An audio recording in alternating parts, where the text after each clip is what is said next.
people who want to sell this country out to a globalist agenda, and gentlemen, I figured it's a good time to do a part 3 of illegal immigration insanity, again demonstrating that our government, this government, that includes the previous administration, does not care about this country and wants to sell it down the river by giving amnesty to 11 or 12 million illegal aliens and wants to erase borders and has a globalist agenda, and just showing how insane these people are. Here are some more stories. They'll be underneath the video or right down there. They'll be in order.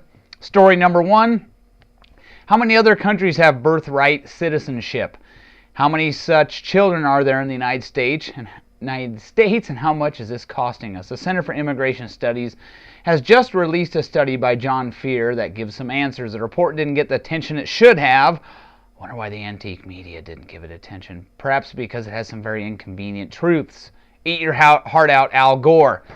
Fear's research found that the overwhelmingly majority of the world's countries do not offer automatic citizenship to everyone born within their borders. Only 30 countries out of 194 offer automatic citizenship, CIS confirmed. Of the 31 countries listed on the International Monetary Fund's list of advanced economies, only the United States and Canada grant automatic birthright citizenship. No country in Europe, a continent many libtards often cite for its supposedly superior views on everything from government health care to high taxes, grants automatic citizenship. The trend has been toward eliminating it in the few countries that grant it. Australia, Ireland, India, New Zealand, and the UK all have jettisoned this policy. CIS estimates that there are 300 to 400,000 children born to illegals in the U.S. each year. There were 2.3 million such children in 2003. There were 4 million in 2008. And that number doesn't include children who are older than 18 and who are married. Texas says that between 60 and 65,000 of the children born in Texas every year have parents who are not citizens, or 16% of the total births in the state. 542,152 from 2001 to 2009. And the hundreds of thousands of such children are no accident. Many of them are the result of a deliberate effort by illegal aliens and foreign tourists to exploit our law and use these children to keep themselves in the country.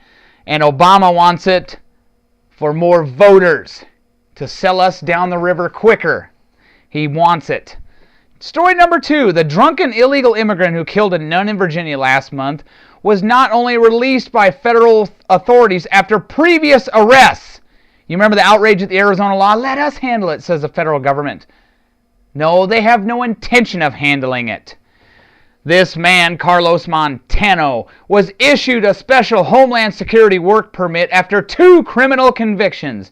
He already had 2 drunken driving convictions, yet federal authorities released him on his own recognizance while he waited a removal hearing.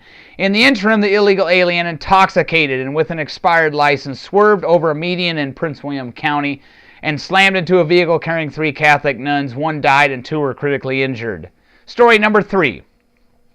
The U.S. Immigration and Customs Enforcement Agency says that as of Sunday, September 5th, it had caught and released 506,232 illegal aliens who are now fugitives. That is more than the population of Sacramento, which currently numbers over 486,000. Fugitive illegals are individuals who were apprehended by ICE for being in the United States illegally and then were released ahead of their court proceedings and deemed fugitive when they have failed to appear in court. 506,000. Story number 4. What else can one say about the latest action filed by the Justice Department's Hussein Obama's Justice Department Civil Rights Division against Arizona community colleges, claiming they violated federal law when they asked non-citizens applying for jobs to produce their green cards? According to news reports, the complaint was filed with the Executive Office for Immigration Review, an administrative office within the Justice Department that handles immigration cases. Every employer has to fill out a federal form on all new employees, the I-9, which verifies that they are citizens or non-citizens who are here legally in the U.S. and entitled to work. The I-9 form specifies what documents employers can ask for from prospective employees. They range from primary documents like passports and permanent resident alien cards to secondary documents like driver's licenses, social security cards, and birth certificates. As part of the Immigration Control and Reform Act of '86, liberals insisted on the insertion of a provision that makes it a violation of federal law for an employer to demand any documents other than those listed in the I-9 form or refusing to honor documents tendered that on their face reasonably appear to be genuine. There actually is an office within the Civil Rights Division called the Office of Special Counsel for Immigration-Related Unfair Employment Practices, whose only job is to look for violations of this statute and other supposedly discriminatory practices against non-citizens. This provision puts employers in a confusing catch-22, since they can be found in violation of federal law for hiring non-citizens, yet they can also be found in violation of federal law for questioning the authenticity of documents presented by applicants like Social Security cards, probably the most easily and commonly forged identification documents issued by the federal government. So, don't be asking these people if they're here legally, Arizona community colleges. Story number 5. The Department of Homeland Insecurity is systematically, I would like to say this as well, we don't need a Department of Homeland Security. We could have expanded the FBI and CIA, another unneeded bureaucracy. The Department of Homeland Insecurity is systematically reviewing thousands of pending immigration cases and moving to dismiss those filed cases. Dismiss those filed cases against suspected illegals who have no serious criminal records, other than coming here illegally, of course, according to several sources familiar with the efforts. Culling the immigration court system dockets of non-criminals started in earnest in Houston about a month ago and has stunned local immigration attorneys who have reported coming to court anticipating clients' deportations, only to learn that the government was dismissing their cases. They don't care. Globalism. They want to erase borders. That's the only reason. And more voters. They have an agenda. They don't care about the law. Story number 6. In the 3 fiscal years 2007 through 2009, the Department of Homeland Insecurity caught and released 481 illegal aliens from nations designated as state sponsors of terrorism and countries of interest. And those 481 aliens are now fugitives, according to ICE, an ICE database obtained by CNSnews.com as a result of a Freedom of Information Act request. The 4 state sponsors of terrorism, as determined by the State Department, are Iran, Syria, Sudan, and Cuba. The countries of interest are those additional countries whose citizens have been subjected to enhanced screening on U.S.-bound flights by the TSA as a result of the attempted Christmas Day bombing of Northwest Flight 253. 481 illegals from those countries. How many of them are terrorists? I don't know. Why were they released? Your guess is as good as mine.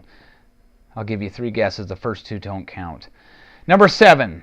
Colorado pays illegal immigrants unemployment insurance because a director at the state agency that cuts the checks eliminated a key tool designed to prevent payments from going to unqualified residents.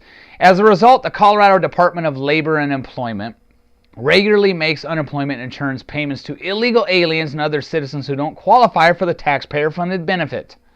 The story was made public after an investigative news organization obtained internal electronic mail showing that a high-ranking official ordered the agency to stop using a software control implemented to screen applicants' immigration status.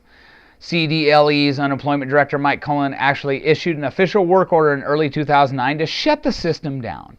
The order, which was given top priority, forced the agency's information technology department to reset the software so that it stopped questioning the immigration status of applicants. Since the change was implemented, any residency or citizenship related questions routinely asked of those filing for unemployment benefits have been ignored by the computer systems. Who cares? We got plenty of money to go around. Who cares? Number 8. When measured by the number of criminal defendants charged with federal crimes by U.S. attorneys, the top 5 U.S. judicial districts for fiscal 2009 were all on the U.S.-Canadian border. Just kidding. The U.S.-Mexican border. You could have guessed that. In fact, these 5 judicial districts are the only 5 on the U.S.-Mexico border, covering its entire expanse from the Gulf of Mexico to the Pacific. There are 94 federal judicial districts covering the area of all 50 states plus Guam, etc., and Puerto Rico. In the Southern District of Texas, which covers a stretch of border from Brownsville past Laredo, the U.S. Attorney's Office filed criminal charges against 8,801 defendants in fiscal 2009. That gave the district the nation's #1 ranking for most criminal defendants charged in 2009, according to data published in Table 1 of the United States Attorney's annual statistical report for fiscal year 2009. The 8,801 criminal defendants charged in the Southern District of Texas, in fact, was more than 4 times the 1,959 charged in the Southern District of New York, which includes Manhattan and the Bronx. There's my cat looking for attention. And more than 6 times the 1,377 charged in the Eastern District of New York, which includes Staten Island, Brooklyn, Queens, and Long Island. You like that, Long Island? Following the Southern District of Texas as the #2 district in the nation for the most criminal defendants is the Western District of Texas, which covers the rest of the U.S.-Mexico border in Texas. The U.S. Attorney there filed charges against 8,435 defendants in 2009. The report also reveals that of the 81,577 defendants convicted in federal court in 2009, 26,538 were convicted in cases the Justice Department categorized as immigration cases. So maybe that'll make your blood boil. Keep writing your representatives. No amnesty for illegal aliens. No in-state tuition. A system they should be here legally, or they don't get any taxpayer-funded benefits. Obama has an agenda. You know this. Bush had an agenda to sell us down the river and just do take us another step in the way of erasing our borders. And of course, they want it for more voters. Some Republicans want it for cheap labor. So get on the stick, folks. Hopefully that should make your blood boil. It angers me, and I could do 20 more of these videos, but this will be the last one. Have a nice day, and don't thank me now.